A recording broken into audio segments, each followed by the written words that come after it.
Hello, and welcome to the DbSchema channel. In this video, I'll show you how to start a logical design using DbSchema. I'll also explain what logical design means and how it works. A logical design is a database model that defines how data is organized using entities, attributes, and relationships, but without depending on any specific database engine like MySQL or PostgreSQL. You can think of it as the blueprint of your database. Now let's see how you can create a logical design in DbSchema. First, open DbSchema. On the welcome screen, click Design from Scratch. Choose Logical Design. Enter a name for your project, then click OK.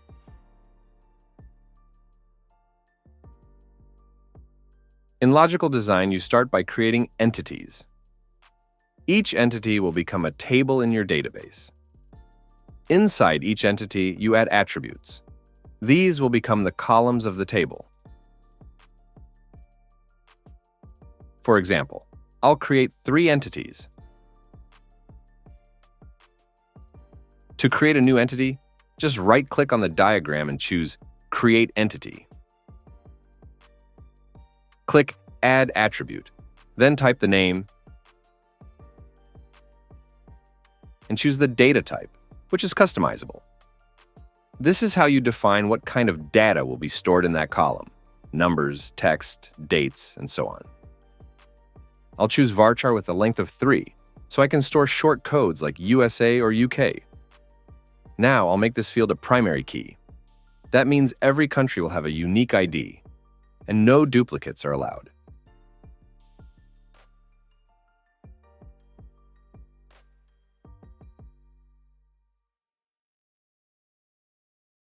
Once we've added country ID to the cities entity, we can now create a relationship.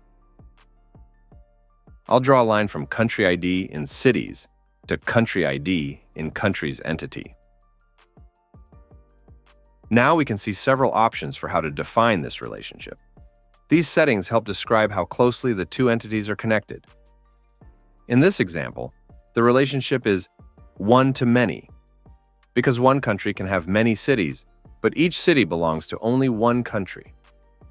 It's also a non-identifying relationship, because country ID is just a foreign key in the city's entity. It's not part of the primary key.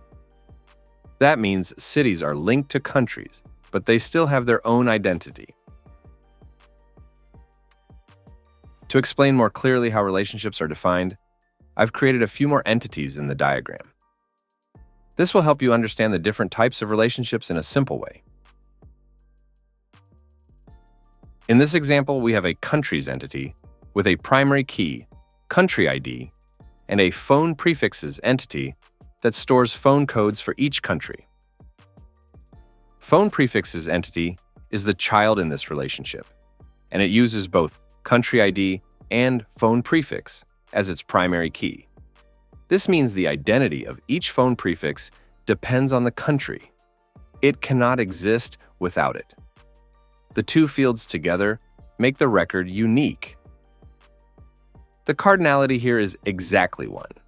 Each phone prefix must belong to exactly one country.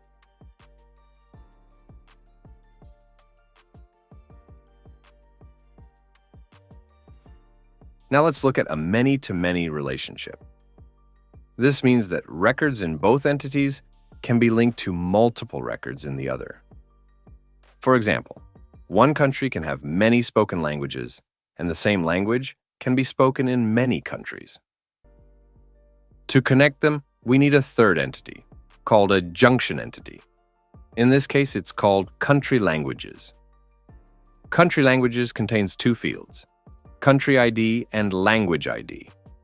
Together, they form the primary key and create the link between the 2 tables. The cardinality here is 0 or more on both sides. A country can have many languages or even none, and a language can be spoken in many countries.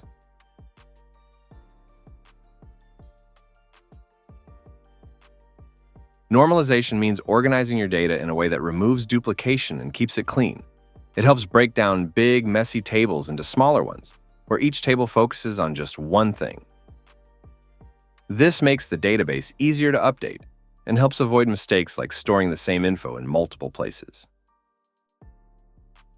There are 5 normal forms in database normalization, but in this video, I'm going to focus on the first 3, the ones that are most commonly used and essential for a solid database design. Let's talk about first normal form, the first rule of clean databases. The goal? Make sure each column contains only one indivisible value. Here's a problem. In this table, fields like products contain multiple values. This breaks atomicity and makes searching or updating much harder. The solution? Split those values into separate rows. Now each value is atomic, and your data is in first normal form, clean, searchable, and ready for the next steps in normalization. Let's break down second normal form. The goal? Remove partial dependencies, which means every non-key column must depend on the entire primary key, not just part of it. Example: if your table uses a composite key like order ID plus product, but fields like customer name and phone number depend only on order ID, you have a problem. That causes repeated customer data, violating second normal form.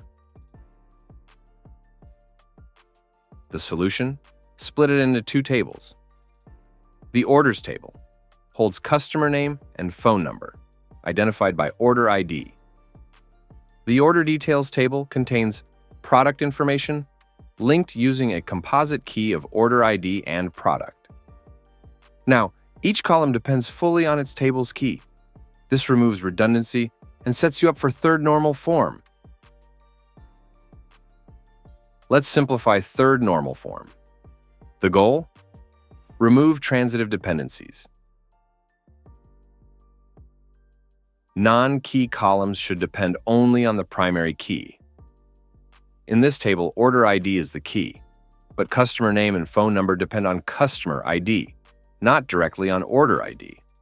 That's a transitive dependency, and it breaks third normal form. The solution? Split the data. One table for orders with order ID and customer ID. Another table for customer info linked by customer ID. Now, each column depends directly on its table's key. It keeps your data clean, avoids duplication, and makes updates much easier.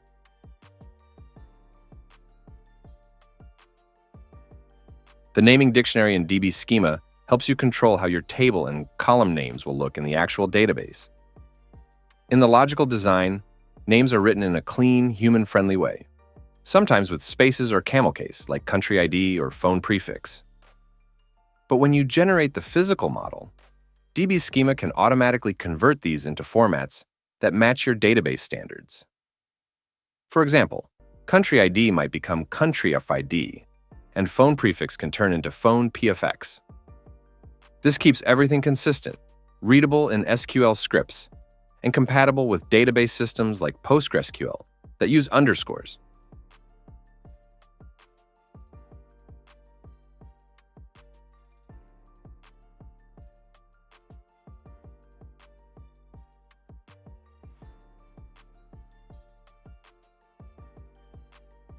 This is the Model Conversion Rules window in DbSchema.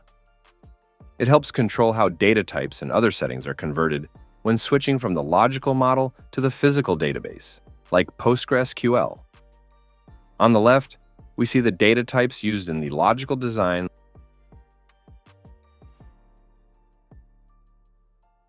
and on the right, we define how those should be converted in the target database. For example, int becomes integer, and varchar turns into varchar with a value in PostgreSQL. You can also define default values and other options for tables and columns here.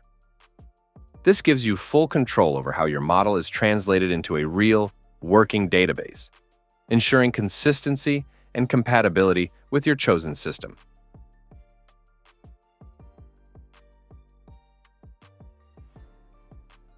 You can add comments to any entity, attribute, or relationship to explain its purpose. For example, you might add a comment to the resident name attribute saying, "Full name of the resident, used for official documents and reports." Tags can also be used to categorize or flag elements in your model. For instance, you could tag resident name with something like PII or personal data. This helps teams know what's important, like which fields store personal data or which ones are visible to users.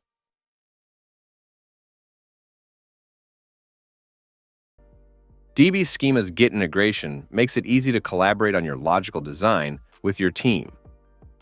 The design is saved as an independent DbS model file. It's not connected to any real database yet. That means you can share it, track changes, and version it just like any code project.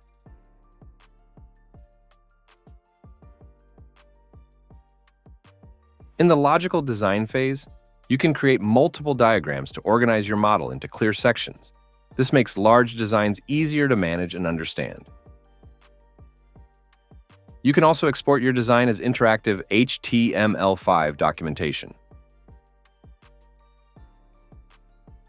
It's easy to share with your team or stakeholders, even if they're not using DbSchema.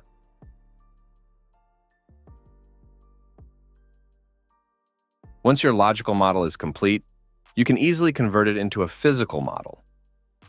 In this example, I'll choose PostgreSQL, but you can select any supported database system.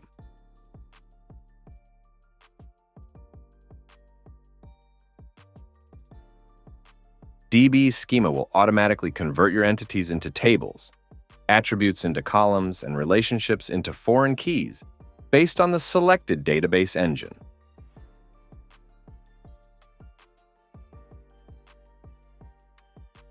Using DbSchema for your logical design makes it faster and easier to move into a real database.